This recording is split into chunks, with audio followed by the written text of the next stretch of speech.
नमस्कार। SPT news में आपका स्वागत है। पेश आज 11 जून 2026 गुरुवार शाम 7:15 बजे राजस्थान की बड़ी खबरें।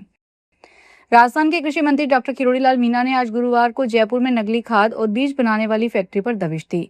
मंत्री आज कानौता क्षेत्र के उत्तर स्थित रीको औद्योगिक क्षेत्र हीरावाला पहुंचे। इसके बाद फैक्ट्री मालिकों और आसपास के उद्योगों में हड़कंप मच गया। कार्रवाई के दौरान बड़ी मात्रा में खाद बीज का स्टॉक मिला, जिसकी जांच की जा रही है। विभागीय अधिकारियों ने नमूने लेकर परीक्षण के लिए भेज दिए हैं। जांच रिपोर्ट आने के बाद संबंधित फैक्ट्री संचालकों के खिलाफ नियमानुसार कार्रवाई की जाएगी। कृषि मंत्री लगातार प्रदेश भर में खाद बीज की फैक्ट्रियों पर छापा मार रहे हैं। बीकानेर में कांग्रेस कार्यकर्ताओं को पुलिस ने दौड़ा दौड़ाकर पीटा। पीबीएम हॉस्पिटल पहुंचे चिकित्सा मंत्री गजेंद्र सिंह खींवसर और प्रदेश सरकार के खिलाफ नारे लगा रहे थे। जबरदस्ती हॉस्पिटल में घुसने का प्रयास कर रहे थे। पुलिस ने पहले चेतावनी दी, फिर जमकर लाठियां भांजी। सिजेरियन डिलीवरी के बाद महिलाओं की किडनी खराब होने के मामले को लेकर गुरुवार दोपहर खींवसर हॉस्पिटल पहुंचे थे। इसी दौरान कांग्रेस कार्यकर्ता पदाधिकारी प्रदर्शन करने लगे थे। मानसून पिछले 7 दिनों से तमिलनाडु के चेन्नई, महाराष्ट्र के हरनाई और बंगाल के सिलीगुड़ी में रुका हुआ है। 4 जून को केरलम पहुंचने के बाद अगले 2 दिन यानी 6 जून तक ही यह 5 राज्यों तक पहुंच गया था। हालांकि अगले 3 दिन में इसके महाराष्ट्र, तेलंगाना और आंध्र प्रदेश के बाकी हिस्से कवर करने का अनुमान है। इधर गुजरात को छोड़कर बाकी सभी राज्यों में प्री मानसून का असर है। दिल्ली में खराब मौसम के चलते 2 फ्लाइट जयपुर डाइवर्ट करनी पड़ी। राजस्थान के कई इलाकों में आंधी के साथ बारिश हुई। यूपी में आंधी से एक पेट्रोल पंप की छत उड़ गई। वहीं चित्रकूट में 4.5 करोड़ रुपए के ऑडिटोरियम की छत उड़ गई। हरियाणा ही नहीं, भारत के सबसे महत्वाकांक्षी प्रोजेक्ट ग्लोबल सिटी में अब कुछ ऐसा बनाने की तैयारी की जा रही है जो सीधे तौर पर दुबई के बुर्ज खलीफा को टक्कर देगा। इस सिटी में देश और दुनिया की सबसे ऊंची इमारत बनाने की तैयारी की जा रही है। रिपोर्ट्स के मुताबिक HSICIDC ने हरियाणा के ग्लोबल सिटी प्रोजेक्ट में 620 से 700 मीटर ऊंचे प्रस्तावित मिक्स्ड यूज टावर के निर्माण के लिए 6.7 एकड़ भूमि चिन्हित की है। यहाँ देश की सबसे ऊंची इमारत बन सकती है। सबसे खास बात यह है कि जितनी एकड़ जमीन तय की गई है वह दुबई के डाउनटाउन की जगह से काफी ज्यादा है। यहाँ बुर्ज खलीफा बना हुआ है। बॉलीवुड एक्ट्रेस, सांसद और राष्ट्रीय पुरस्कार विजेता कलाकार कंगना रनौत कल शुक्रवार को जयपुर में रहेंगी। वे अपनी चर्चित फिल्म भारत भाग्य विधाता की विशेष स्क्रीनिंग में शामिल होने के लिए जयपुर पहुंच रही है। जयपुर के ईपी मिराज सिनेमा में शाम 6 बजे आयोजित होने वाले इस विशेष शो में मुख्यमंत्री भजनलाल शर्मा भी फिल्म देखेंगे। कार्यक्रम में राज्य सरकार के कई कैबिनेट मंत्री, जनप्रतिनिधि, उद्योग जगत से जुड़े लोग और गणमान्य नागरिक भी मौजूद रहेंगे। जानकारी के अनुसार कंगना रनौत गुरुवार को जोधपुर में है। इसके बाद वह शुक्रवार सुबह सड़क मार्ग से जयपुर पहुंचेगी। केंद्रीय रेल, सूचना एवं प्रसारण तथा इलेक्ट्रॉनिक्स और आईटी मंत्री अश्विनी वैष्णव ने आज गुरुवार को जयपुर में मीडिया से बातचीत के दौरान कहा कि केंद्र सरकार ने राजस्थान में रेलवे विकास, बेहतर कनेक्टिविटी और आधुनिक तकनीकी ढांचे को मजबूत करने के लिए कई महत्वपूर्ण कदम उठाए हैं। उन्होंने बताया कि प्रधानमंत्री नरेंद्र मोदी के नेतृत्व में राजस्थान को रेलवे क्षेत्र में अभूतपूर्व निवेश मिला है, जिससे राज्य में रेल सुविधाओं का तेजी से विस्तार हो रहा है। केंद्रीय मंत्री अश्विनी वैष्णव ने कहा कि साल 2014 से पहले राजस्थान के लिए रेलवे बजट लगभग 600 करोड़ रुपए हुआ करता था।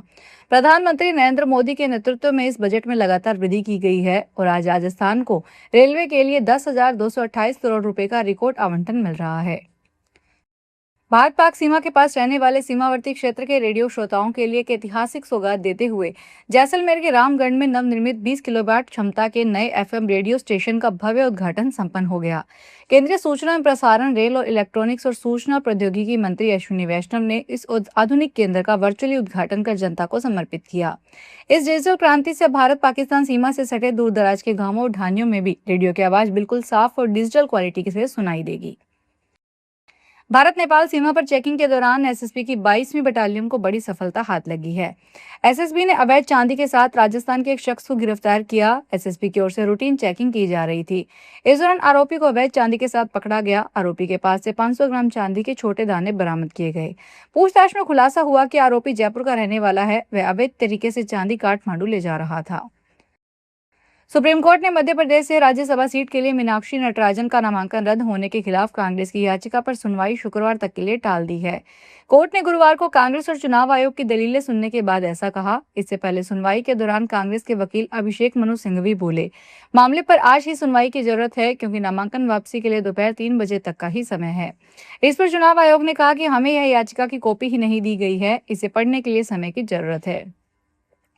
कोटा ग्रामीण पुलिस ने अवैध शराब तस्करी के खिलाफ बड़ी कार्रवाई करते हुए करीब 1 करोड़ 56 लाख रुपए की पंजाब निर्मित अंग्रेजी शराब की खेप जब्त की है।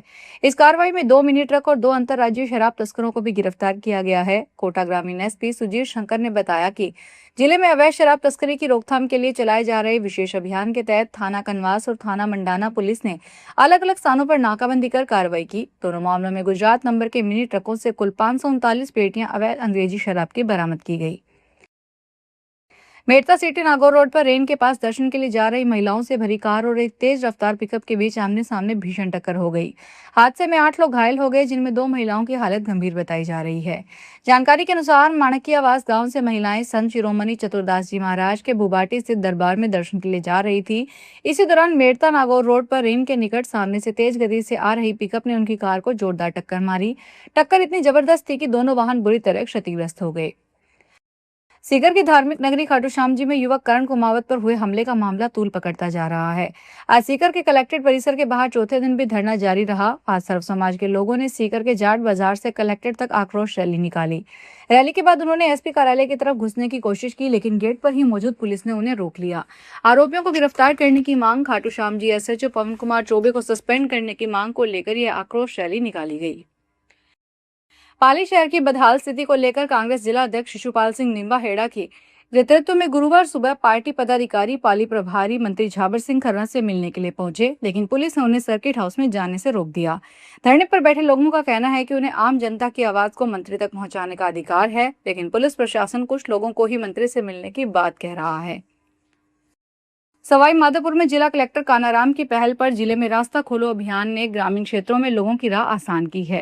दरअसल जन सुनवाई के दौरान ग्रामीण क्षेत्रों में सबसे ज्यादा रास्तों पर अतिक्रमण की शिकायतें आई थी, जिन्हें कलेक्टर ने गंभीरता से लेते हुए इस अभियान की शुरुआत की।